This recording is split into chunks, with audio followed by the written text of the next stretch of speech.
Walz is a, quote, excellent guy. That's how then President Trump described the former Minnesota governor in 2020, following the killing of George Floyd and the handling of the protests that ensued. ABC News first reported the story from an audio clip that it obtained of a phone call Trump had with a group of governors. He sang praises about Walz, saying he, quote, dominated Minneapolis. Let's watch. I fully agree with the way he handled it the last couple of days. I asked him to do that, and the whole world was laughing. 3 days later, I spoke to the governor. The governor's, I think, on the call, and he's an excellent guy. You've got a big National Guard out there that's ready to come in and fight like hell. I tell you, the best, what they did in Minneapolis was incredible. They went in and dominated, and it happened immediately. Tim is on the phone now. Tim Walz. Again, I was very happy with the last couple of days, Tim. You called up big numbers, and the big numbers knocked them out so fast it was like bowling pins.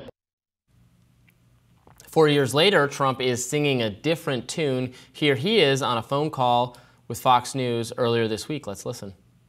I never thought this was going to be the one that was picked. I know him a little bit. I helped him very much during the riots because his house was surrounded by people that were waving an American flag. Doesn't sound like very bad people. And he called me, and he was very concerned, very, very concerned that it was going to get out of control. They only had one guard. I guess it was at the mansion or at his house in some form. And he called me. I said, what do you want me to do about it? I was in the White House. He said, if you would put out the word that I'm a good person. He's a very, very liberal man, and he's a shocking pick, and I'm thrilled. I could not be more thrilled.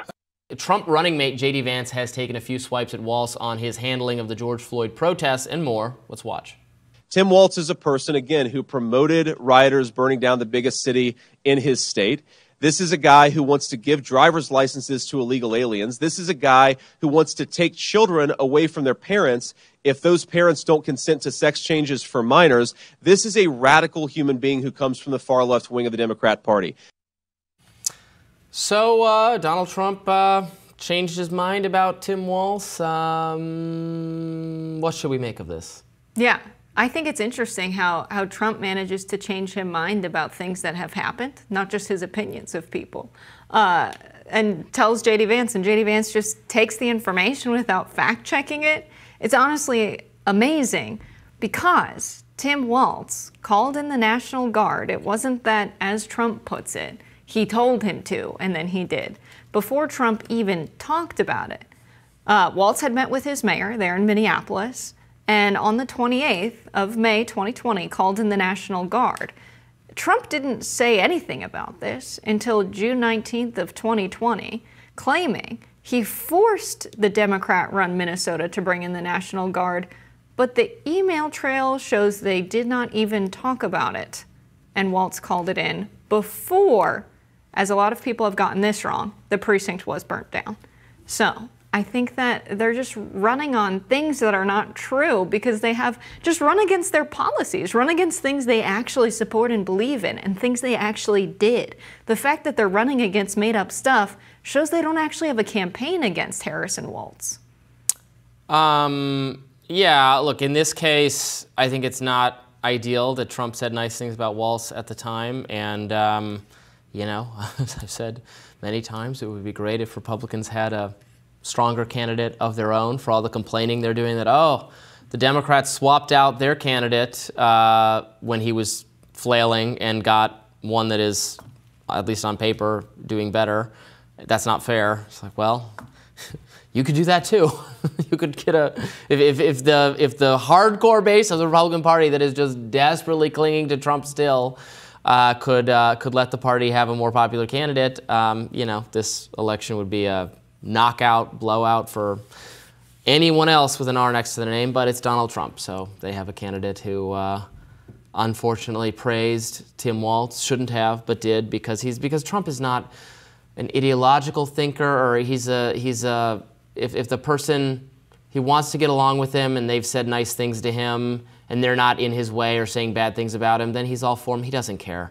He doesn't care about anything beyond that, and so that's where we are. And so he looks like a hypocrite for now saying that Tim Walz was bad or Tim Walz didn't handle it correctly when he didn't say that initially. And I think it very well may be the case that Tim Walz didn't handle it correctly or perfectly, or there'd be ways to pick holes in how he handled it. But, you know, Trump wanted to get along with him at the time, so he didn't choose that tactic, and here we are. Yeah, I think, you know, Tim Walz is one of those guys that's popular among people on the right and left. That's how he won in a red district. Trump is someone who does this. I wish he would do it in a way where he's like, yeah, you know, I did think he did a good job, but I've changed my mind for these reasons. We don't get that from him. J.D. Vance, however, we don't get that from him either. Because this is a guy, we don't get what from him? Like a reason for his changed perspective on someone. Trump is a little bit more extreme because it's changing a recounting of events. But J.D. Vance is someone who said Donald Trump is like Hitler.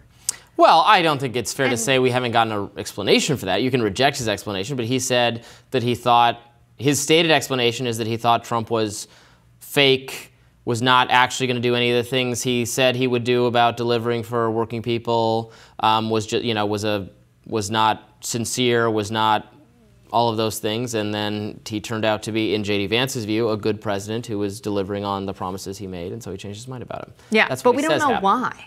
We still don't know, like, what is Trump doing that's different? What policies is he promising now that he wasn't before? We don't get that from J.D. Vance. Mm-hmm. We also don't get an explanation for why he's saying these things, a different recounting of the facts.